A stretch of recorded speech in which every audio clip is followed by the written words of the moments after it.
Les crises au Moyen-Orient depuis 2015 ont attiré l'attention sur le peuple kurde, lequel est pris comme un tout cohérent.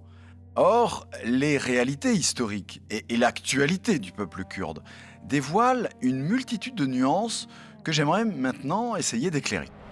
Les Kurdes forment un peuple complexe des montagnes du nord du Moyen-Orient. De langue indo-européenne, ils ont migré dans la région autour du XVe siècle avant Jésus-Christ, en même temps que les groupes iraniens auxquels on peut d'ailleurs les rattacher.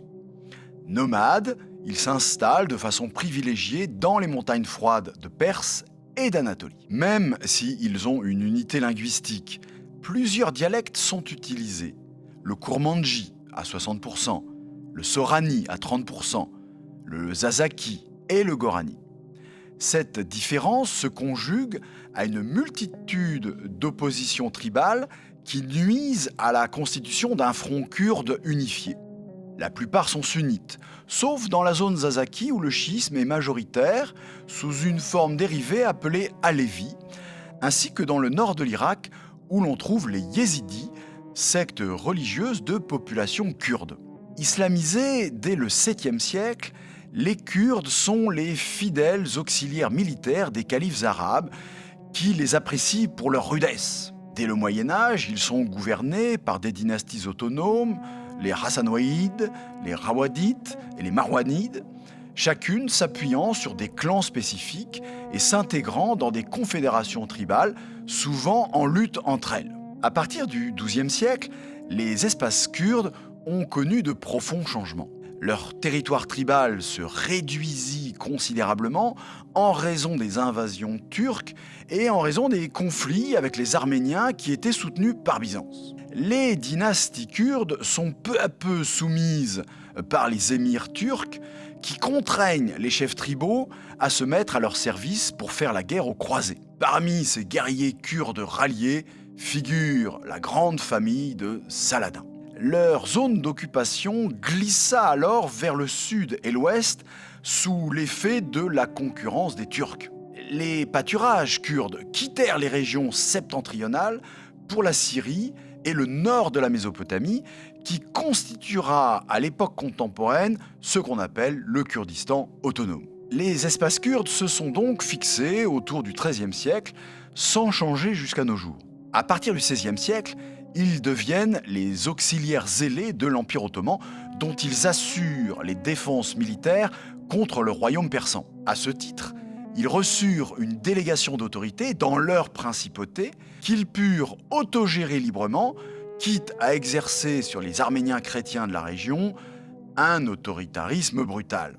Pourtant, au milieu du XIXe siècle, ils perdent la gestion de ces principautés car l'Empire ottoman veut se moderniser et accorder les mêmes droits à tous ses citoyens.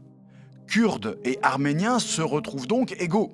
Le ressentiment grandit alors chez les chefs kurdes et déborde dans les années 1890 puis en 1915 dans le génocide contre les Arméniens. Les Kurdes sont les grands perdants de la Première Guerre mondiale car ils n'ont pas fait front commun pour peser sur les négociations de 1918. Leur demande entrait de toute façon en contradiction avec celle des Arméniens qu'ils avaient contribué à persécuter et surtout avec les appétits britanniques sur le pétrole de Mossoul et de Kirkouk, province majoritairement kurde. Le traité de Sèvres, en 1920, se contenta de promettre une autonomie locale autour de Diyarbakir. Mais les victoires du général turc Mustafa Kemal contre les troupes européennes ruinèrent ces minces espoirs. Les espaces kurdes furent ainsi partagés entre la Nouvelle-Turquie et le Nouvel Irak. Les Kurdes se retrouvent ainsi privés d'un espace national. La voie privilégiée de leur insatisfaction est, durant tout le XXe siècle, le soulèvement. Mais leurs révoltes sont partout réprimées. En 1923, en Irak par les Anglais, en 1926 en Turquie. À l'inverse, ils n'hésitèrent pas à s'en prendre violemment aux minorités avec lesquelles ils cohabitaient en Irak, surtout les chrétiens et les yézidis dans les années 1930. En 1946, les autonomistes kurdes d'Iran établissent une petite république à Mahabad mais elle est écrasée par l'armée. En Irak, est constituée par la famille Barzani, le Parti démocratique du Kurdistan, PDK, soutenu par l'URSS et animé par les combattants Peshmerga, ceux qui font face à la mort. Mais ils furent aussitôt instrumentalisés par l'Iran contre l'Irak et Saddam Hussein. L'armée irakienne mena de véritables opérations de guerre dans le Kurdistan irakien où l'Iran achemina de l'aide au profit du PDK. Face au risque d'escalade avec les Kurdes, Bagdad octroya une autonomie limitée au Kurdistan irakien. L'Iran abandonna le PDK qui se fissura en deux tendances ennemies, celle de Massoud Barzani, prête à négocier avec Saddam Hussein, et celle de Jalal Talabani, qui fonda l'UPK, l'Union patriotique du Kurdistan, hostile à toute concession.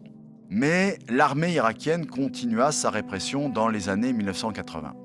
Après la guerre du Golfe en 1991, les Peshmerga kurdes, désormais armés et soutenus par les États-Unis, se soulevèrent contre Saddam Hussein et purent élargir leur autonomie, mais la scission entre PDK et UPK se maintint.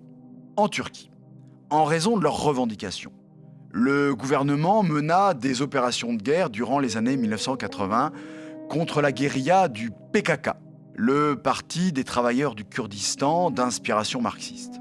La Syrie soutenait le PKK pour déstabiliser Ankara, mais à l'intérieur de ses frontières, la Syrie refusait toute autonomie du Rojava, la zone kurde de Syrie.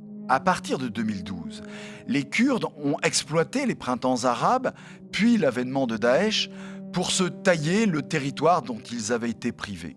Le PYD, le parti kurde de Syrie, lié au PKK en Turquie, obtint du gouvernement de Damas en 2012 l'autonomie de 3 enclaves.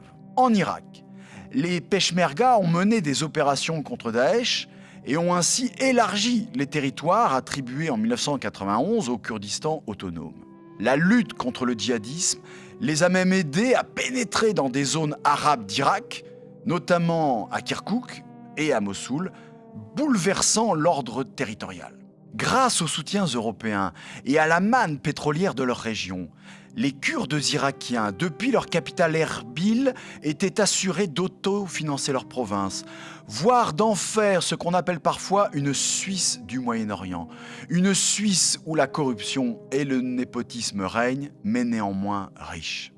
Alors que les Kurdes de Syrie et d'Irak devenaient maîtres de leur territoire, ceux de Turquie subissaient une nouvelle répression qui aboutit en 2025 à l'abandon officiel de leur lutte armée pour l'autonomie. En 2019, le référendum organisé par le PDK sur l'indépendance de la province irakienne fut rejeté par les puissances internationales et par le gouvernement de Bagdad, isolant le mouvement kurde qui avait pourtant vaincu Daesh. De même, en Syrie, la pression continue de l'armée turque, conjuguée à la chute de Bachar el-Assad en 2024 et à la prise de pouvoir à Damas des mouvances islamistes, fragilisa les positions du PYD. Quant à l'Iran, des émeutes agitent les provinces kurdes depuis 10 ans, mais sans aucune possibilité de reconnaissance administrative. C'est dire que les 25 millions de Kurdes du Moyen-Orient ont des perspectives nationales de plus en plus limitées et sont contraints de se soumettre aux agendas des puissances régionales.